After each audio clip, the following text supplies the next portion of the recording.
Jeffrey Grossman looking for a bit of a pickup in the oil price there.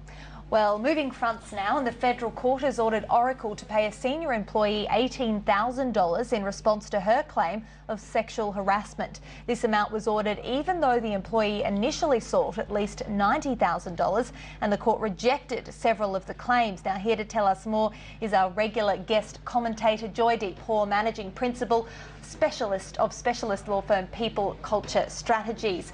Joydeep, thanks so much for your time again today. Pleasure.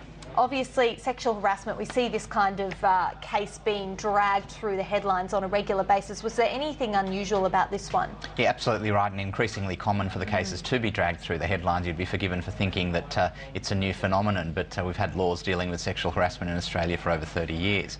This particular case, I don't think on the facts could be described as unusual. That's not to trivialise the importance of the issue or the allegations.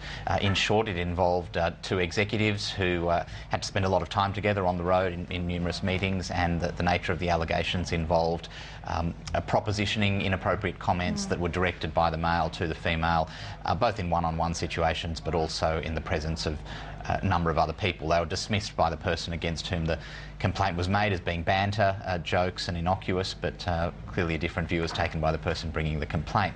Is that unusual? Well, I think if you look at the sexual harassment cases that have been brought before the courts, if you look at what happens in corporate Australia, indeed in many countries, that's not uncommon behaviour. It's not to suggest that it's in any way appropriate. Yeah, she was seeking $90,000, she got $18,000. And how does the court come up with this kind of sum of money? Because obviously it's not related to any kind of financial loss. So how do you compensate financially for this kind of case? Yeah, what's really interesting about this case was that, leave aside the disparity between what was claimed and what was achieved, the reasoning for the judge awarding that fairly low amount, even though it was found that, yes, this did amount to sexual harassment and it was not condoned by the court at all, the judge said that if you look at what happened to the executive, she left her job, she left Oracle, she went to a new employer, she actually earned more money as a result of the move. Given those circumstances, there was no economic loss for her. So she actually had economic gain as a result of leaving. For that reason, the only damages that should be awarded are damages for hurt, humiliation, distress, etc., which typically in Australia are notoriously low amounts compared to what you see in America. $10,000, $15,000, even for cases that would on any assessment be described as extreme cases of sexual harassment. And it just confirms that in spite of the fact that the headlines will often talk about multi-million-dollar claims, the reality of what gets awarded by the courts is very low.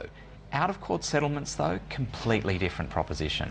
Right, so how do corporations and I guess the people claiming as well decide whether or not this is going to be settled in or out of court? Because obviously a lot of companies just want to get on with business and don't want to go through the rigmarole of going through a court case.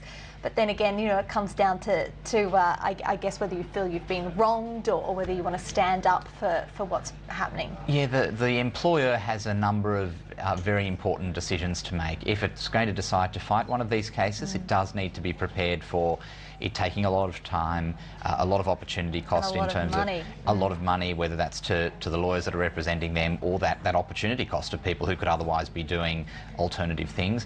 But in this day and age, it's all about the reputation damage or potential reputation damage and the publicity that'll be attracted to the case. There are very few winners from the publicity that attaches to these cases.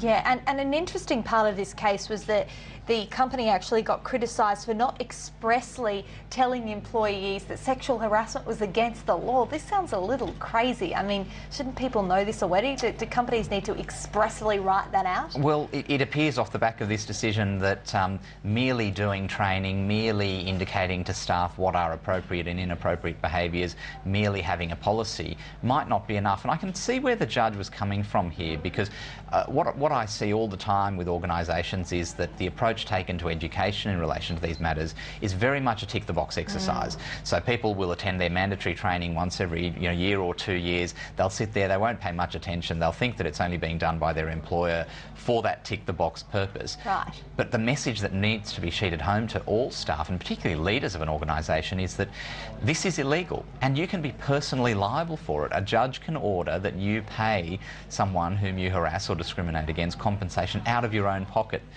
Leave aside the liability that the employer might face as well. Yeah, and creating a bit more of a deterrent there as well, I guess, in terms of that financial. Interesting you mentioned that the payouts tend to be significantly less here in Australia. Do you think that that prevents more sexual harassment cases from being lodged? Not at all. I think, and it's interesting in the context of the government talking at the moment about creation of new laws for bullying. And some of the arguments are that, well, by creating that infrastructure, it'll reduce the incidence of bullying in workplaces. I think if you look at the way sexual harassment's panned out over the last 30 years, the number of complaints has steadily increased year on year. So I think for individuals who are bringing the complaint, the majority of them are not motivated by money.